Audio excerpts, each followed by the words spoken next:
नमस्कार, मी अजय वर्मा आणि आपण सगळे पाहता थिंकिंग ऑफ यूथ विचार युवकांची। सध्या आपण विरार पूर्वेच्या मनवेलपाडा जो नॅशनल शाळेला जाणारा रोड परिसरात आपण उपस्थित आहोत। आपण बघू शकता आज इकडे 10:30 ते 11च्या दरम्यान इकडे एक मृतदेह सापडलेला, कारण की त्या लोकांचं असं म्हणणं आहे का इकडे मर्डर करण्यात आलेली। पण नेमकं संपूर्ण कारण काय आपण इकडचे स्थानिक लोकांचा विचारायचा प्रयत्न करू।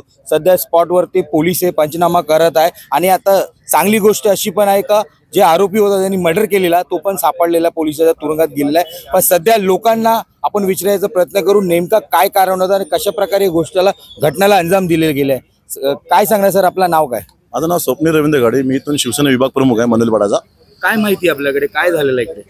हे दोघं जण मित्र होते। समोरचा जो व्यक्तीचं मर्डर झालेला आहे तो मंद मुलगा आहे आणि ज्याने केलं त्याचं नाव अनिकेत गायकवाड आहे। तो सर्व्हिस सेंटर मध्ये काम करतो, आमच्या नारायणी पार्क विभागामधलेच आहे ते दोघं जण।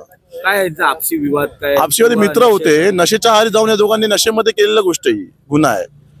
पण अशा प्रकारचं कृत्य दिन दहाडे म्हणजे 10:30 ते 11 मध्ये हे खूप निंदनीय आहे की ही गोष्ट जर आपण अशा रहिवासी संकुलामध्ये अशा एवढ्या चांगल्या लोकांमध्ये विरार शहरामध्ये या गोष्टी होतात। पण हे नशेच्या आहारी गेलेल्या लोकांचीच एक कारनामे केलेले आहेत। थोडंसं आधी पोलिसांचं मी अभिनंदन करतो की पोलिसांनी तासाभराच्या आतमध्ये त्या आरोपीला पकडलं गेलं। आता तुम्ही शिवसेनेचं बॅच लावाय सत्तर तुमची सरकार आहे, तरी सुद्धा आता ह्या ड्रग्स विकणारे, एमडी विकणारे, गांजा विकणारे या लोकांना कशा प्रकारे कठोर काळा म्हणजे आता नालासोपारा वसईमध्ये तुम्ही बघत असं की मोठ्या प्रमाणात एमडी ड्रग्स वगैरे तस्करांची आपण मुस्कटावी पोलिसांनी केलेली आहे। चालू आहे सर्वे काउंटिंग सगळ्यांची पोलिसांची चालू आहे। आता आम्हाला पण काही माहिती मिळते त्याच्यापेक्षा आम्ही पोलिसांना सहकार्य करतो। युवा पिढी ह्या सर्व नशेच्या आहारी झालेली आणि लोकांचं भविष्य खराब होतं, त्यासाठी काय करणार? युवा पिढीने ऍक्च्युली या गोष्टीच्या नादी आहारी लावू नये। माझी सगळ्यांची विनंती आहे की कोणी त्या ड्रगच्या भानगडीत पडू नये। हे खूप आयुष्य पण उद्ध्वस्त होतं आणि असे मित्रांमध्ये अशा गोष्टी घडतात। आता तो खरंच ज्या पुलाचं जे घाले तो मंद मुलगा होता, त्याचा जो एक गुन्हा झालाय, त्याच्या फॅमिली पासून सगळ्या गोष्टींना आम्ही चांगलेच परिचित आहोत। किती लोक होते असं काय कल्पना? बहीण आहे त्याला, एक आणि आई वडील आहेत दोघं जण। आई वडील? यस। आणि हा किती वया लगभग असेल? त्याचं वय समजा असेल 30 पर्यंत असेल, 28-30 पर्यंत असेल। सर आपण काय बघितलं चित्र, काय झालं?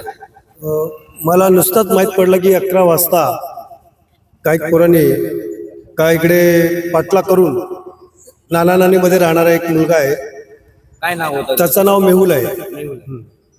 वय किती लगभग? 30 ते 35 असेल वय। त्याचा पाटला करून त्याला त्या कोपऱ्यात नेऊन त्याला मारण्यात आलेला आहे आणि पोलिसांनी त्याचा जो शवचा पंचनामा वगैरे करून त्याला पोस्टमार्टमला विरार वेस्टला पाठवण्यात आलेलं आहे। त्याचे घरचे कोण आता सापडलेले आहे का? हो, त्याची आई सापडलेली आहे। बहुतेक ते मारेकरीना ओळखतात, ते दाखवण्यासाठी पोलिसांना घेऊन गेली आहे। पण हे मर्डर आहे का दुर्घटना? नाही, मर्डर आहे, कारण की त्याचा पाठलाग करून त्याला मारण्यात आलेला आहे। त्याच्या दोन्ही बाजूला हातबीतावरती वार आहेत आणि पोटात सुद्धा वार केलेला आहे। दुपारच्या भर दुपारी असं एक गोष्ट आता होते सकाळच्या टाइमला, म्हणजे कितपत योग्य आहे? पोलीस प्रशासन कुठे कुठे आता भीती नाही येत लोकांना? पोलीस प्रशासन कसं आहे, आता विरारची जी जनसंख्या झपाट्याने वाढलेली आहे आणि पोलीस बल अपुरे आहे। म्हणजे जी पूर्वी जे पेट्रोलिंग, नाकाबंदी ती सतत होत राहते, पण हे आतल्या रोडला झालेलं आहे। आतल्या रोडला पेट्रोलिंग मला वाटतं बहुतेक कमी आहे, त्याच्यामुळे हा मर्डर झालेला आहे। जवळच नॅशनल शाळा एवढी मोठी दिसते, सर्व शाळेमध्ये जात असतील पोरं, सर्व कोणी पाहिलं नाही का?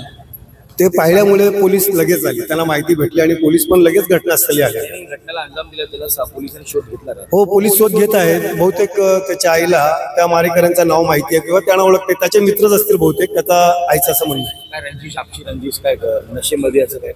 हल्ली युवा पिढी जी आहे चरस, गांजा, अफीम, ड्रगच्या मागे हे करून नशा करून काही कृत्य करतात। असे बरेचसे असे प्रकार घडलेले आहेत आपल्या विरारला।